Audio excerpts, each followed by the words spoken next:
पण सर, आपण जी शिक्षणाची एवढी मोठी शिदोरी जी बांधली आहे त्यातनं तुम्ही असंख्य विद्यार्थी घडवले नाही तर त्यांचे येणाऱ्या पिढींचा उद्धार हे महान कार्य तुमच्या हाताने घडले. हे सगळं चालू असताना पण सर का तुम्ही आमदारकी निवडणुकीला सामोरे जात आहेत? म्हणजे याचं मोठं कारण काय? डॉक्टर बाबासाहेब आंबेडकरांनी आपल्याला घटनेत लिहून दिलेलं आहे की प्रत्येकाला त्या ठिकाणी आपले लोकशाहीमध्ये येण्याचा अधिकार दिलेला आहे.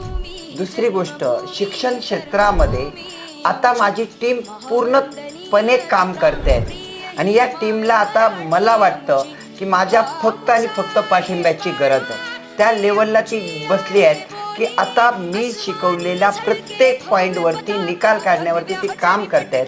आता माझं काम आहे की मला समाजसेवेमध्ये स्वतःला झोकून द्यायचं आहे आणि माझं उर्वरित आयुष्य माझ्या ज्या जन्मभूमीत आहे, ज्या कर्मभूमीत आहे, त्या लोकांसाठी कुठेतरी काम